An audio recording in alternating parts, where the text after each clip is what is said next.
Di sini saya akan membahas jawaban dari soal nomor 2 berikut ini.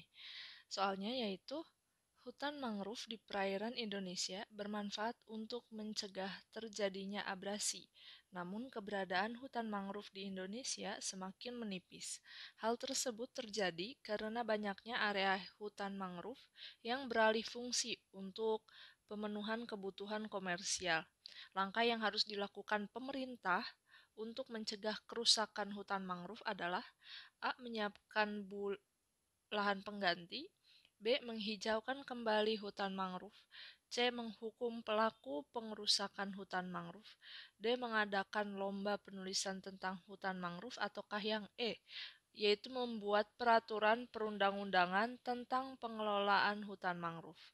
Jadi untuk menjawab soal ini, kita perlu memahami terlebih dahulu mengenai apa sih pentingnya hutan mangrove dan bagaimana cara mencegahnya, seperti itu.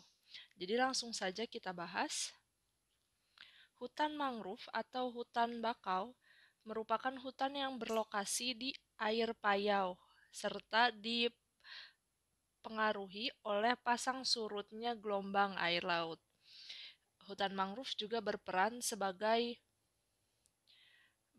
penting dalam ekosistem atau ekosistem hutan bakau seperti itu. Kemudian berperan juga sebagai penyedia oksigen, sebagai tempat tinggal dan tempat berkembang biak bagi ekosistem mangrove,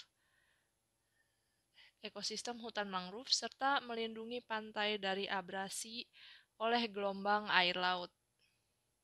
Hutan mangrove dapat dijaga dan dilestarikan dengan melakukan upaya-upaya sebagai berikut. Yang pertama ada reboisasi hutan mangrove atau penanaman ulang hutan mangrove, kemudian melakukan restorasi kawasan mangrove, kemudian memperluas kawasan mangrove, melakukan pembibitan hutan mangrove, kemudian melakukan perbaikan lingkungan hutan. Selanjutnya adalah memberi edukasi kepada masyarakat tentang mengingat untuk kesadaran masyarakat betapa pentingnya hutan mangrove seperti itu. Selanjutnya, peran pemerintah dalam menjaga dan melindungi hutan mangrove yaitu dengan cara membuat peraturan undang-undang tentang pengelolaan hutan mangrove agar pelaku yang melanggar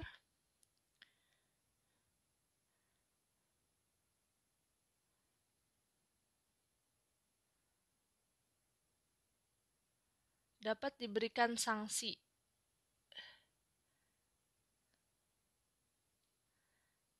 dan tindak tegas, sehingga kelestarian hutan mangrove akan tetap terjaga. Berikut adalah beberapa bentuk dari perakaran mangrove seperti itu. Yang pertama ada akar pasak atau akar napas, kemudian ada akar tunjang, kemudian ada akar lutut, kemudian ada akar papan, akar gantung, akar banir, dan ada juga beberapa jenis mangrove yang tidak memiliki akar udara. Jadi atau memiliki akar yang tidak berbentuk seperti akar udara atau memiliki akar biasa seperti itu. Jadi dapat kita jawab untuk soal berikut. Hutan mangrove di perairan Indonesia bermanfaat untuk mencegah terjadinya abrasi. Namun keberadaan hutan mangrove di Indonesia makin menipis. Maka langkah yang harus dilakukan pemerintah untuk mencegah kerusakan hutan mangrove adalah yaitu membuat peraturan perundang-undangan tentang pengelolaan hutan mangrove. Seperti itu. Sekian.